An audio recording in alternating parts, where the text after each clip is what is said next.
Halo guys, ketemu lagi bareng gua Ruby hari ini di Digital Hub Talks. Buat teman-teman yang calon startup founders, atau sekarang udah mau mulai bisnis, atau lu sekarang student yang lagi mikir mau bikin startup apa, episode ini bakal jadi penting banget buat lo. Kalau belum dengar serunya, pembahasan kita di episode 1 dan 2 kemarin tentang bagaimana Digital Hub dan Smart City itu bisa ngebantu kita lebih produktif dan juga bisa menambah probability kita untuk berhasil dalam bisnis, gue saranin untuk nonton episode yang itu dulu. Nah, hari ini kita akan spesifik ngobrolin soal Indonesian Tech Dream dengan dua guest kita yang kesehariannya udah berkecimpung dan berjejaring dengan tech companies, Pak Irawan dan Pak Heri. Welcome. Pak Irawan, Pak Heri, boleh nggak cerita dulu sekarang nih ke teman-teman role-nya apa dan kesehariannya tuh solving problem kayak apa sih, Pak? Oke, thanks Ruby. Halo teman-teman, nama saya Irawan Harahap. Saya Chief Digital Tech Ecosystem and Development. Yes. Jadi tugas saya ini enak nih. Ya. Yes. Bukan enak sih, tapi lebih ketemu anak-anak muda. Seru kali ya, Pak, seru kan? Ketemu startup, diskusi gitu kan ya, ketemu technology company gitu ya, local atau multinational tech company gitu ya. Lalu saya juga bikin event-event teknologi ya kan, bikin webinar, bikin event tech cycling gitu kan. Jadi ya sebagai ecosystem engagement gitu ya. Lalu juga selain itu saya juga bangun infrastruktur fisiknya, kawasannya, terus area gedung perkantorannya, sama termasuk kayak bikin urban forest yang memang match dengan needs-nya daripada millennials ini nih, gitu kan, para startup, para digital and tech player ini, gitu kan, karena beda nih, gitu kan, kebutuhannya, gitu kan ya. Ini kalau saya boleh langsung aja nih, berarti yang kalau saya lagi main area BSD itu suka ngelihat ada logo Traveloka di situ ya, Pak? Betul. Kita put dalam satu kawasan namanya Digital Hub. Pak Heri, silakan Pak. Ya, halo teman-teman, nama saya Heri Santoso. Saya mempunyai role adalah sebagai CFO di Invite Group. Oke. Nah, peran saya di samping menjaga likuiditas dari cash flow di perusahaan, tapi juga saya membantu timnya Pak Irawan juga untuk mencari funding untuk ekosistem. Karena perlu diingat juga ya, kita tuh adalah property development. Jadi kita membutuhkan crowd, ya kan? Ya. Kita juga nggak mau membangun city terus menjadi kota mati ya, atau istilahnya ghost city lah ya. Betul. Di beberapa negara ada namanya ghost city, di mana tidak ada penduduknya gitu. Yang kita nggak mau seperti itu. Makanya kita butuh crowd ya, kita butuh ekosistem. Nah, ini ya timnya Pak Irawan yang meng-create suatu ekosistem. Nah, untuk meng-create suatu ekosistem pasti butuh dana yang cukup besar juga ya. Dan nggak mungkin kita meng-create suatu ekosistem tapi nggak ada pendana, susah juga. Jadi kita perlu, saya berperan bersama Pak Irawan juga di samping mencari beberapa startup yang menjadi ekosistem kita, juga saya membantu beliau untuk mencari pendanaannya, mensecure bahwa apa yang dijalankan Pak Irawan itu bisa berjalan dengan baik gitu. Jadi kalau saya gas, Pak Heri remnya juga. Ya, ya prinsipnya segini loh. Prinsipnya rem itu bukan memperlambat mobil sebenarnya. Di satu pihak mungkin rem itu berfungsi sebagai memperlambat mobil ya. Tapi di satu pihak ya, kalau mungkin kita mempunyai angle yang berbeda, rem itu sebenarnya gara-gara ada rem, saya bisa melaju lebih cepat 300 km per jam. Seorang Michael Schumacher bisa melaju cepat dengan Formula One itu ya karena gara-gara ada rem. Betul nggak? Sebentar Pak, saya masih belum nangkap Pak. Apa saya kurang sarapan? Gimana Pak? Gara-gara ada rem, justru Michael Schumacher bisa melaju lebih cepat. Ya, justru dengan adanya rem, seorang Michael Schumacher tuh berani untuk melaju kecepatan. Kita ambil resiko tinggi lebih berani gitu kan artinya. Tapi kita juga punya safety di sisi rem. Gitu. Ya. Benar. Kalau saya nggak punya rem, saya nggak berani tuh Pak ngebut 300 gitu. Oke. Nah, Pak Irawan gasnya, saya remnya. Wow, jadi ini komplimen, kita komplimen. Komplementary banget ya untuk ngebangun si ekosistem. Saya akan yakin pencet gas ada Pak Heri di samping saya. Nah, dia bisa berlari 300 km per jam karena ada remnya. Yeah. Make sense. Saya jadi paham sekarang. Inilah kenapa hari ini Pak Heri dan Irawan berbarengan ya. Yes, Oke. correct. Ada satu kata kunci yang dari tadi terulang, yaitu ekosistem. Saya mau tarik ke topik kita hari ini nih Pak, Indonesian Tech Dream. Kalau bicara Tech Dream-nya Indonesia, apakah ini memang mirip dengan American Dream? Tipikal anak muda yang mungkin datang dari negara ketiga, kemudian nyampe ke Amerika, enggak bawa apa-apa, dengan caranya dia hustling dari bawah sampai akhirnya dia bisa bikin sebuah bisnis dan jadi besar. Gitu. Itu cerita yang sering banget kita dengar gitu ya, dari startup founders di sana. Apakah tipikal cerita zero to hero ini yang kita cari juga nih Pak di Digital Hub ini gitu?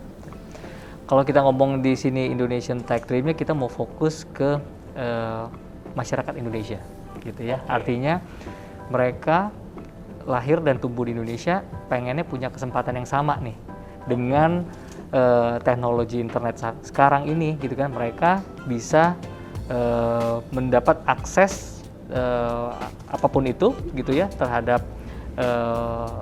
tempat, terhadap pendanaan, gitu ya. Jadi itu ada dalam satu ekosistem digital kita. Jadi kalau saya bisa bilang, setiap orang ini kan punya mimpi nih, anak-anak muda nih sekarang gitu kan, terutama nih zaman millennials gitu ya. Jadi memang sejak 2014-2015 digital ekonomi digaungkan gitu ya, sharing ekonomi gitu kan digaungkan. Jadi semua orang berlomba-lomba nih menggunakan teknologi ini untuk bisa menyelesaikan solusi gitu kan ya. Ujungnya buat masyarakat hingga akhirnya dia bisa besar lah gitu kan ya. Jadi unicorn, jadi dekakorn gitu ya. Nah, jadi mulai dari mimpi ini, karena anak-anak sekolah ini sekarang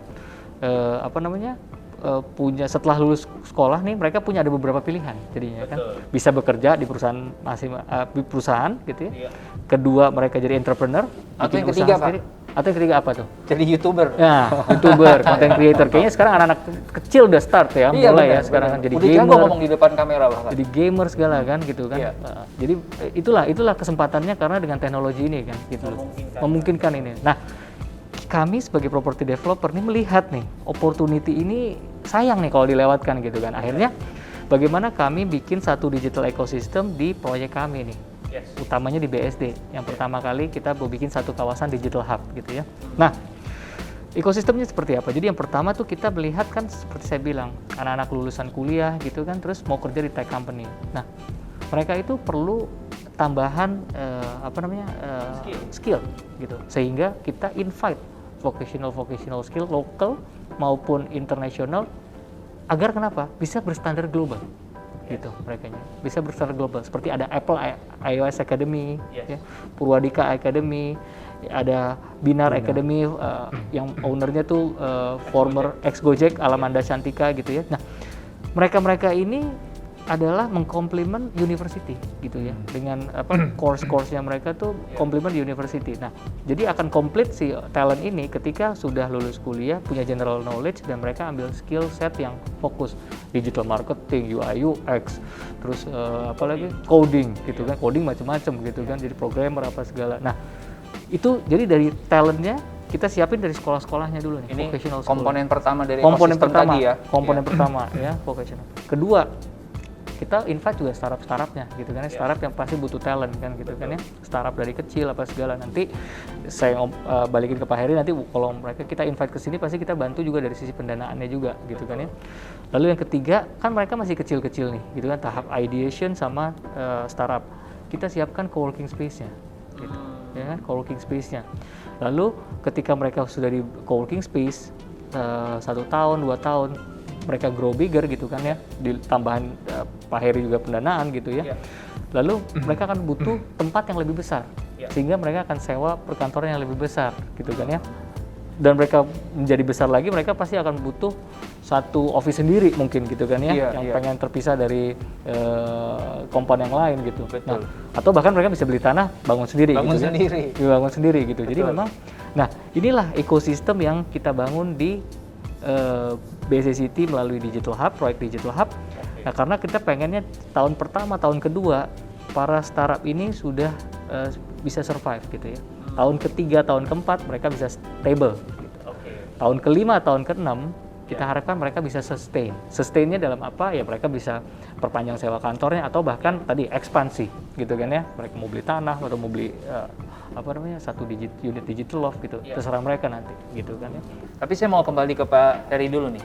Tadi kita udah ngebahas stages-nya sebuah startup, mulai dari idea sampai grow, sampai akhirnya maturity, dan mungkin decline gitu nanti ya. Itu di setiap fasenya ada di dalam ekosistemnya Smart City BSD, bisa didukung. Nah, tapi saya mau nanya lebih spesifik, karena Pak Heri di funding, seberapa berperan sih Pak si funding ini ke dalam setiap startup di setiap stage-nya gitu, untuk mereka bisa sustain? Funding itu penting ya. Sebenarnya kalau kita bicara startup ya, kalau bicara suatu sukses ya, perlu diingat juga bahwa ide harus dikawinkan sama funding. Kita punya ide aja tapi nggak punya funding, gimana kita bertumbuh? Jadi itu harus ada perkawinan antara ide dan funding. Maka bisa dilahirkan suatu bisnis yang sukses gitu. Itu prinsipnya. Makanya funding itu perlu di setiap staging. Mungkin di setiap staging, stage A dia mungkin punya ide begini. Tapi di stage B dia perlu funding juga. Makanya perkawinan antara funding sama ide itu nggak bisa dipisahkan. Dan juga istilahnya nggak bisa diceraikan gitu. Oke. Apakah karena memang di setiap stage itu gamenya beda-beda, Pak? Ya beda-beda. Kayak misalnya di stage A dia mungkin hanya bergerak di web based dulu. Nanti di stage B dia perlu di handphone, Di app, di apps gitu ya. Nah itu kan perlu pendanaan. Developmentnya beda lagi ya, butuh talent yang lebih banyak lagi. Gitu. Ya kalau kita bicara sukses suatu startup kan banyak sekali ya, kayak Google ya, gitu kan, Larry Page, itu semua juga dia punya ide, kemudian dia ketemu sama seorang founder gitu, ya kan? Dia diinvest, akhirnya dia sukses gitu. Nah, ini menarik nih, karena ngebahas soal funding, saya yakin teman-teman semua di sini yang nonton mungkin juga ada yang kepikiran. Saya udah punya idenya, atau saya udah punya bisnis yang berjalan, startup yang berjalan sekian tahun, kayaknya lagi butuh nih funding nih untuk digarap lebih besar lagi. Nah, di ekosistemnya Digital Hub sendiri, itu sudah ada program apa aja, Pak Irawan, buat mereka nih di setiap stage? Ya, ini menarik nih. Jadi seperti Digital Hub Next Action ini kita punya program Digital Hub Goes to Campus pertama kali. Ini dari yang basic banget nih. Itu kita ajarin teman-teman kuliah ini, anak-anak teman-teman yang udah mau lulus kuliah tentang entrepreneurship. Kita kasih workshop mereka, mentorship gitu kan ya. Kita undang pembicara-pembicara dari founder-founder sukses gitu ya. Kita ceritain mereka gimana sulitnya ngebangun satu startup. Jadi ceritain susahnya Pak ya, bukan gampangnya. Bukan gampangnya gitu kan. Justru cerita susahnya gitu kan, agar memotivasi pada teman-teman ini gitu kan. Jadi memang kalau mau sukses kelihatannya nggak gampang gitu kan ya. Ada jalan pintas ya. Kayak Tokopedia, kayak Gojek nggak gampang perjalanannya gitu kan. Yang dilihat sekarang adalah suksesnya aja. Tapi kan padahal 10 tahun udah itu perjalanan. 10 tahun. Gimana tahun pertama, tahun keduanya ya kan? Bagaimana mereka membentuk tim gitu kan. Nah, memang kita punya program Digital Hub Goes to Campus, rubah mindsetnya dulu nih ke Indonesia, bagaimana bisa punya dream gitu kan ya, yang bisa diimplementasi gitu ya, yang bisa diimplementasi. Lalu kita punya program Scalebox. Ya, saya bilang Scalebox itu yang saya bilang tadi dari tahap ideation mereka. Jadi kita jadi mereka kumpul nanti dari beberapa orang gitu ya, terus cari ide mau ngapain, gitu kan? Lu punya solusi apa, punya problem statement apa, mau solusinya seperti apa. Nah itu di nurture terus gitu ya, diberikan mentorship, workshop gitu ya, kasih pembicara gitu ya, pembekalan sampai mereka bisa memikirkan roadmapnya seperti apa gitu. Itu yang kedua. Yang ketiga adalah escalate. Nah, escalate ini menarik karena gini, mereka yang sudah jadi nih, startup yang sudah jadi gitu ya, meskipun mungkin baru yang ada seed funding tapi sudah jadi, barangnya udah jadi gitu kan ya. Nah, ini bagaimana cara mereka kita nurture juga untuk kita accelerate, kita tetap dari sisi pendanaan bagaimana gitu kan, sampai step ini kalian udah mesti punya produk ini, stage ini kalian udah punya ini gitu kan. Nah, ini yang tahap ini kita udah akan kasih pendanaan di tahap 50.000 sampai 100.000 US dollar ya gitu. Nah, yang keempat kita punya program Disrupto Digital Hub. Nah, teman-teman startup yang punya teknologi mau di showcase, nah ini kita siapin tempatnya nih di Disrupto Digital Hub. Jadi buat showcase their teknologi. Jadi kita bikinin event di situ, kita bikinin workshop, terus jadi kita invite teman-teman dari venture capital untuk mereka bisa demo mereka punya produk dan bisa pitch, bisa dapetin akses pendanaan gitu. Jadi memang programnya kita siapin nih, mulai dari yang saya bilang tadi gitu kan, anak kuliah, ide, startup, sampai kita bisa kasih tempat buat showcase teknologinya gitu. Jadi itu yang sebagai soul-nya Digital Hub itu gitu. Jadi kita memang, saya bilang, semua punya kesempatan yang sama gitu kan ya situ. Dan kalau saya mau tambahin memang dari sisi Pak Heri kan memang kalau pendanaan ini kan mesti lihat dari beberapa kriteria memang kan. Kalau saya dari ekosistem ya ngelihatnya, pertama itu pasti mesti lihat kriteria dari si foundernya and the founding team. Ngomongin soal entrepreneurship-nya bagaimana, gitu kan, leadership-nya mereka bagaimana. Karena kenapa? Karena kan build on trust ya, build on trust gitu kan, track record, mereka mesti dilihat nih. Itu yang pertama, kriteria dari founder. Yang kedua, bagaimana mereka punya scalability, ya kan, mereka punya roadmap. Seperti Pak Heri bilang tadi, tahap ini udah bikin apa, tahun depan udah punya roadmap apa, tahun depannya lagi mesti punya apa, orang berapa gitu kan, kumpulan orang-orangnya apa lagi. Nah yang ketiga juga selain itu mereka kadang-kadang kan founder ini kan kalau kayak contoh Gojek gitu ya, Nadimnya udah jadi menteri gitu ya, udah jadi mas menteri gitu, tapi di Gojeknya tetap jalan gitu. Jadi artinya mereka mesti punya proses dan regenerasi. Iya, mereka punya proses dan jadi tidak tergantung pada figur founder gitu. Tapi mereka memang bikin bisnisnya udah based on proses gitu. Jadi proven, track record apa segala. Jadi siapapun berganti ini ya di manage profesional pun ini fly. Gitu. Wah, itu sih kalau lihat ini seru nih Pak. Ini berarti teman-teman yang punya anak mau umur kuliah, suruh kuliah di sini sampai bikin bisnis, sampai dapat funding, sampai nanti berhasil di sini aja udah satu jalur ya. Menarik ya. Saya akan ngebahas dulu soal, saya penasaran banget yang soal founder tadi. Karena kita bicara founder di level seed sama founder yang mungkin udah di level growth, di mana kita masuk series A dan D mungkin beda lagi gitu. Kira-kira selain tadi soal trust dan track record, itu apalagi Pak yang dilihat kalau dari Pak Heri sendiri di level funding yang berbeda tadi? Kalau saya cuma hanya ada lihat 3 sih ya. Kalau kita baca di internet sih beberapa persyaratan banyak sih ya. Betul. Cuma kalau saya sih cuma 3 cukup. Nah, itu saya singkat sih PPG ya. People, Product, dan Growth. People tuh masuk gini, seperti yang Pak Irawan tadi jelasin, saya setuju banget. Jadi semua suatu organisasi itu jangan one man show satu ya. Nah, kalau saya lihat people-nya itu pertama saya lihat dari capacity-nya juga. Karena di dalam organisasi itu perlu ada orang yang punya mimpi. Satu lagi ada orang yang harus merealisasikan mimpi. Terjemahkan ya Pak Heri. Banyak di startup itu ada orang yang cuma punya mimpi. Semua mimpi. Tapi waktu menerjemahkannya susah gitu. Nah, itu kita bisa tahunya pada saat interview. Pada saat saya bicara sama dia. Mereka punya mimpi besar, tapi mereka nggak ada orang-orang untuk melaksanakan mimpi itu. Jadi saya takut juga waktu saya invest gitu kan. Biasanya kalau dari pertanyaan apa tuh Pak, jawaban kayak gimana yang Bapak bisa tahu, ini kayaknya jago mimpi doang nih. Iya, jadi ya misalnya simple aja, misalnya kayak tadi si Pak Irawan, oke, tahun depan kita mau punya apa nih? Nah waktu misalnya roadmap-nya, misalnya tahun ini dia masih di web base, tahun depan di aplikasi ya, di handphone. Nah untuk waktu di itu ya setiap roadmap-nya itu mereka nggak bisa pertama ya dia nggak bisa memberikan keyakinan kepada saya kapan timeline-nya bisa terrealisasi.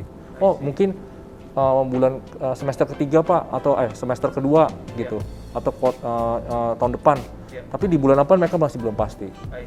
Jadi saya melihat harusnya sebagai founder mereka harus bisa yakin dong. Betul. Karena dia punya mimpi ini bisa direalisasikannya di mana. Artinya istilah kayak kerennya sih milestone-nya gitu ya. Pencapaiannya harus jelas gitu ya. Itu people. Jadi saya kalau lihat saya pertama people ya. People tuh harus ada yang punya mimpi dan harus ada yang merealisasikan. Banyak orang yang cuma bisa start tapi nggak bisa finish. Betul. Nah saya pengen di dalam organisasi startup itu juga ada orang yang bisa start to finish gitu. Ada orang yang punya mimpi bagus, tapi ada orang yang begini juga deh start to finish-nya itu. Jangan mentang-mentang namanya startup cuma bisa start ya Pak. Harus bisa finish up juga ya. Finish strong. Finish strong ya. Nah terus yang kedua saya lihatnya produk. Produk itu harus sustainable. Sustainable gini maksudnya. Kalau kita invest di suatu teknologi, itu tuh produk life cycle-nya pendek sekali. Kayak contoh nih ya. Dulu masih 3G. Perusahaan Telkom udah invest besar-besaran 3G kan. Belum sampai 5 tahun udah muncul 4G. Jadi produk life cycle-nya pendek sekali. Terus sekarang muncul 5G. Nah, sama juga produk itu harus sustainable. Artinya gini, jangan sampai saya udah invest tahun depan produknya nggak laku. Produk tuh harus sustainable. Nah, kalau supaya sustainable ya tadi, mereka harus melakukan ada research and development supaya produknya tuh fit to market gitu ya, cocok sama marketnya di mana. Jadi harus sustainable. Kalau nggak sustainable, kita juga khawatir kalau sebagai investor. Nah, habis people, produk sustainable, growth. Seperti yang tadi Pak Iron, saya setuju. Setiap suatu startup itu harus punya roadmap. Growth itu bicara bisnis modelnya bagus nggak? Ya, supaya kita bertumbuh. Kan kalau bertumbuh kan ada yang namanya pakai inorganic atau organic growth ya. Saya mau lihat dulu kalau organic growth, oke, dia bisa bertumbuh dengan cara apa? Kalau inorganic gimana? Jadi bisnis modelnya tuh bisa sustainable nggak? Contoh nih ya, saya pernah ketemu sama salah satu startup, ternyata bisnis modelnya subscription. Ya, subscription bukan salah di subscription-nya. Cuma ternyata jumlah nilai subscription itu sangat kecil sekali. Sehingga akhirnya nggak scalable, not sizable, atau economies of scale-nya itu nggak bagus lah gitu. Nah, saya bilang sama dia, gimana supaya subscription, tapi you juga harus bisa bertumbuh, economy of scale-nya bagus. Karena penting juga ya mungkin ya Ruby, ini sih sharing aja ya. Boleh. Bahwa economy of scale itu sama growth itu berbeda. Berbeda loh. Banyak orang berkata bahwa, oh kalau saya udah bertumbuh, pasti economy of scale-nya besar. Enggak loh, beda. Kalau bagi saya ya, contoh nih, anak saya waktu umur 10 tahun, mungkin udah bertumbuh. Dari umur 1 sampai 10, dia naik sampai 1 meter tingginya terus kan, bertumbuh. Tapi anak saya masih belum bisa mampu mengangkat barbel 25 kilo. Nah, mengangkat barbel 25 kilo itu adalah economy of scale. Bertumbuh kan anak saya. Tapi economy of scale nggak kuat gitu. Artinya economy of scale berbicara volume yang besar, bertumbuh. Kayak misalnya kita buka warung nih, warung Tegal lah, bertumbuh dari dulu tadi punya 1 menjadi 10, bertumbuh sih, setiap tahun bertumbuh. Tapi economic of scale-nya nggak ada. Misalnya nih Pak, kalau pakai contoh warung tadi, satu warung misalnya sebulan 1.000 konsumen, pas 10 harusnya nggak jadi 10.000 ya, harusnya bisa berkali lipat gitu ya. Di samping itu juga volumenya juga harus bisa scalable ya tadi sebagai economic of scale-nya. Jadi mempunyai skala yang cukup besar, sehingga akhirnya monetization-nya itu bisa mensupport bisnisnya juga. I see. Bertumbuh belum tentu economy of scale-nya ada. Oke, paham. Itu sih PPG kalau bagi saya. PPG, gampang sekali diingat. PPG. Bicara soal bisnis model, karena ini jadi apa ya? Mungkin ini jadi kepusingannya rata-rata startup founders gitu. Karena kita tahu kalau dunia startup ada 2 game yang berbeda. Tapi ini correct me if I'm wrong ya Pak. Yang pertama adalah mereka gamenya valuation. Jadi di mana startup itu di-push untuk nyari user dulu sebanyak-banyaknya. Soal monetizing-nya, profitability-nya nanti nggak apa-apa. Tapi kalau bisa dapat user banyak, itu aja buat gua udah ada nilainya, udah ada valuasinya.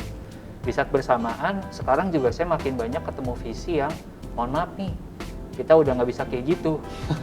Harus dari awal udah mulai ada harus ada revenue model yang fix yang bisa menghasilkan gitu. Nah kira-kira buat Pak Heri sendiri jalur ini dua-duanya apakah masih valid sekarang atau udah berubah lagi memang? Kalau saya secara pribadi ya kedua-duanya sih nothing wrong.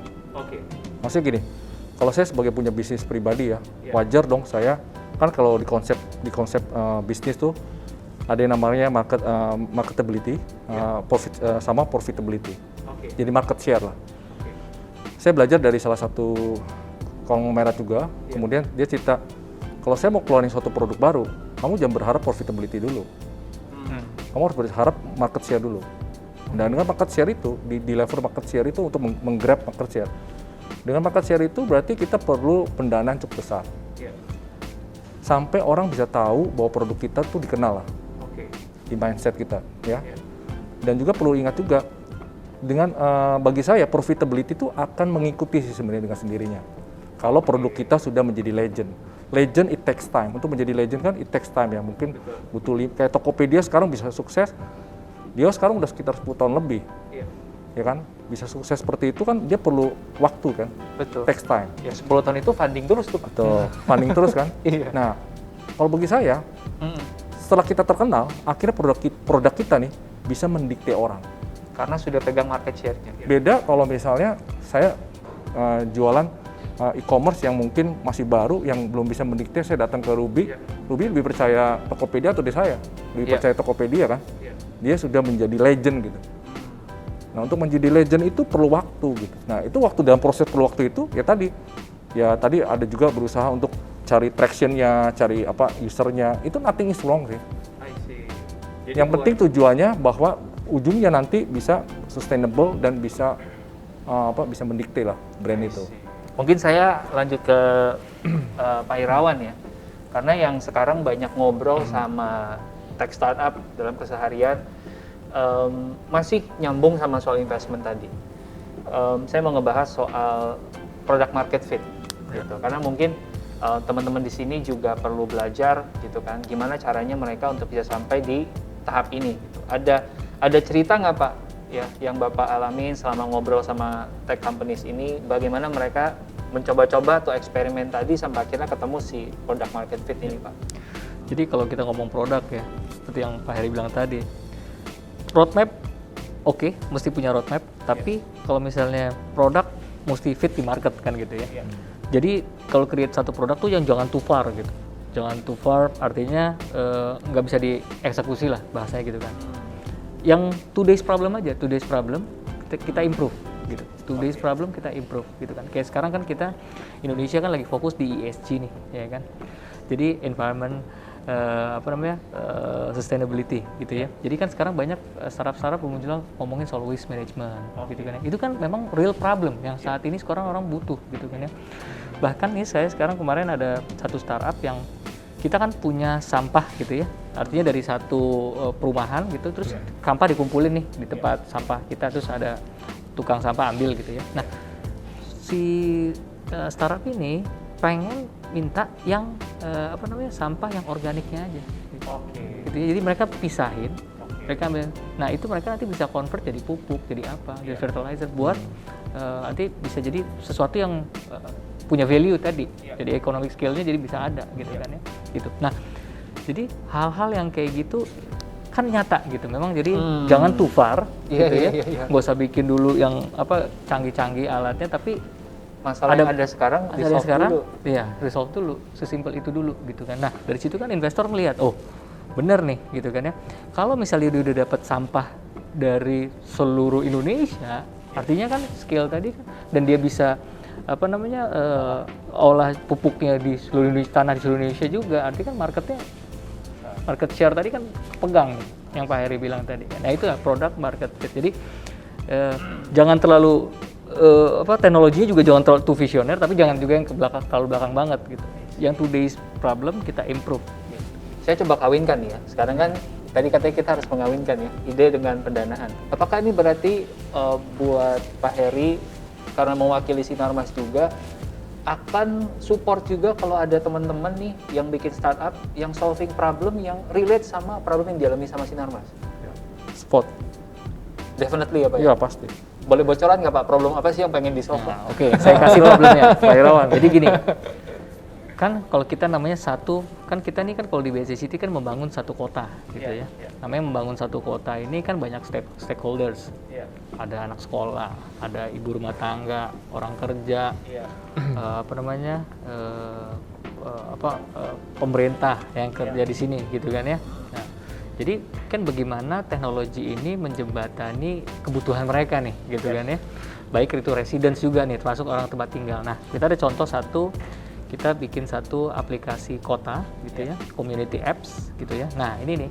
Jadi untuk community apps ini fungsinya apa? Untuk para stakeholders tadi menggunakan ini untuk buat hidupnya lebih mudah. Satu, dia kalau buat residents dia bisa bayar IPL melalui another payment channel, melalui apps. Komplain ke customer care gitu kan ada. Nah, terus kalau buat anak sekolah, mereka dapat, kalau mereka mau makan di retail outlet kita dapat diskon gitu kan ya. Lalu kalau mau ada event, mereka bisa beli event di ICE gitu, mau nonton MotoGP mereka bisa beli.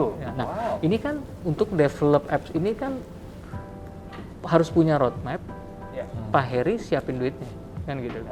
Bahkan udah mulai dari partner-partner kita juga ngelihat ini apps kayaknya bisa grow gitu kan. Nah, Pak Heri bisa lihat kalau dari sisi pendanaannya gimana Pak?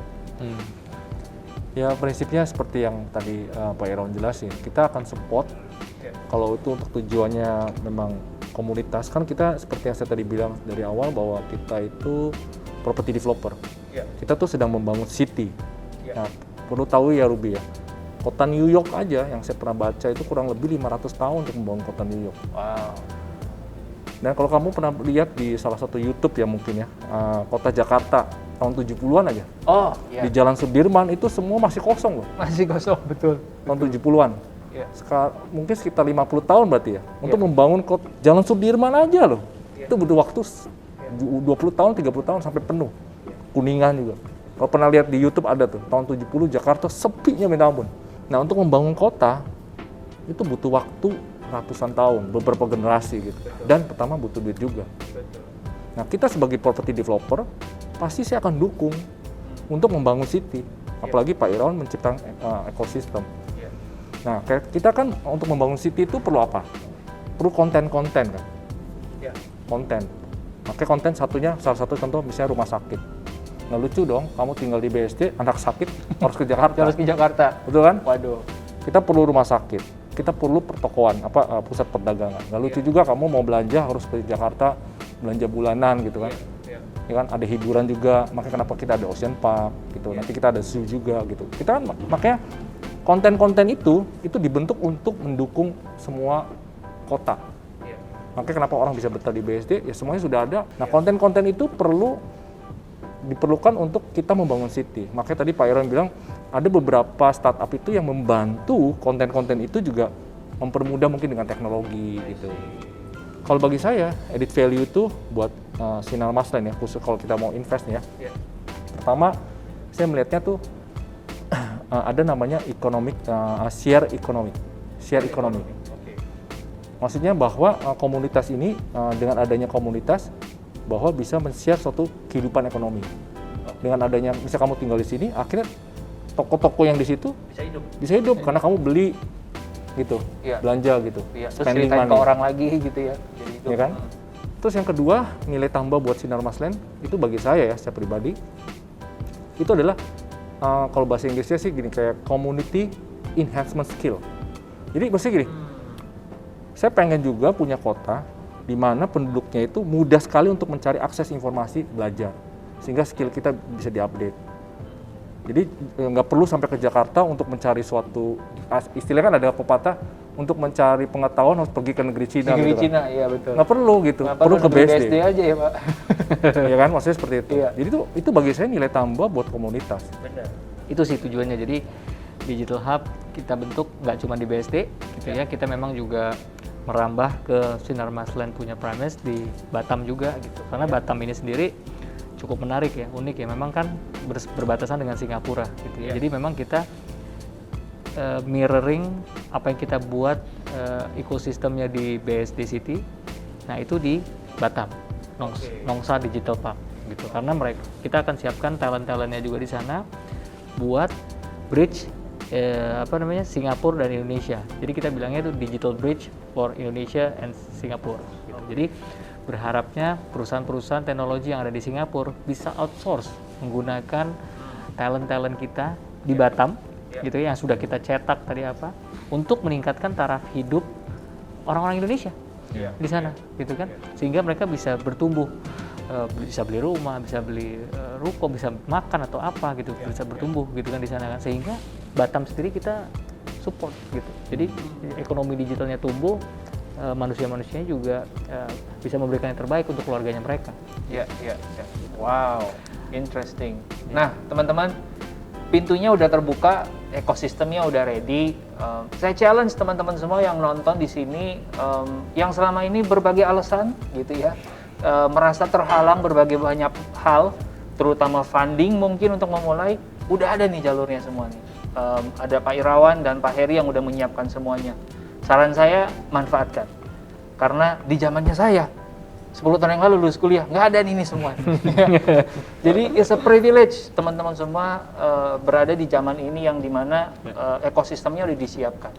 Nah, Terakhir mungkin buat Pak Irawan dan Pak Heri, inovasi atau R&D apa lagi sih yang lagi disiapkan sama Sinar Maslen atau secara spesifik si Digital Hub ini buat calon-calon company yang akan bergabung? Oke, jadi karena seperti yang saya bilang tadi ya, memang masa pandemik ini nggak menutup orang untuk terus berpikir dan berkreasi gitu ya. Jadi sehingga membutuhkan banyak tempat gitu. Jadi kita akan bangun satu gedung lagi. Oke. Desember ini. Ini kita area baru nih Pak, yang 25 hektar betul, itu ya? Oke. Ya. Jadi kita tambahan baru kita akan bangun satu gedung 25.000 square meter gitu ya. Ini kita akan groundbreaking di Desember. Kita akan kasih tiang pancangnya di bulan Desember dan kita harapkan jadi di tahun 2023. Nah itu mungkin bisa menampung sekitar 20-30 perusahaan lagi gitu ya. Tergantung lah size-nya mereka butuhnya berapa gitu kan. Dan sekarang pun sudah jadi dari 25.000 itu 5.000 square meter udah di-book. Jadi gedungnya belum jadi nih. Tapi udah di-book 5.000. Jadi kita tinggal PR-nya tinggal nyariin yang 20.000 nih gitu kan ya. Hopefully udah bakal selesai juga nanti waktu tenan yang mau book gitu ya di Knowledge Hub namanya. Kita juga mau bilang jangan takut untuk bermimpi buat teman-teman nih gitu ya, jangan takut untuk bermimpi. Tapi seperti yang Pak Heri bilang tadi, coba dituliskan milestone-nya gitu kan ya kan. Mau apa gitu kan, first year, second year, third year gitu kan ya, scale-nya mau seperti apa, mau sejauh apa gitu kan. Jangan takut, kita untuk mempertanyakan itu semua kita punya akses seperti yang tadi Ruby udah bilang. Ekosistemnya ada di sini, mulai mau dari siapapun, apapun kamu punya kesempatan yang sama gitu ketika jadi bagian Digital Hub ekosistem. Siap, thank you banget Pak Irawan. Pak Heri mungkin mau nambahin terakhir? Nggak, cukup Ya? Ya. Oke. Nggak kerasa teman-teman, obrolannya seru banget sama Pak Heri dan Pak Irawan tadi. Gua sendiri belajar banyak banget. Gue juga berharap teman-teman semua di sini dapat sesuatu. Kalau iya, please share episode ini ke teman-teman lo, ke pasangan, ke siapapun yang lo rasa bisa dapat sesuatu juga ya. Sekali lagi teman-teman, jangan lupa ekosistemnya sudah ready, teman-teman manfaatkan. Right? Kalau pengen cari tahu lebih lanjut tentang Digital Hub, nanti kita akan tambahin linknya di bawah. Kalau pengen tanya-tanya juga teman-teman bisa komen di bawah ini. Sampai ketemu, bye!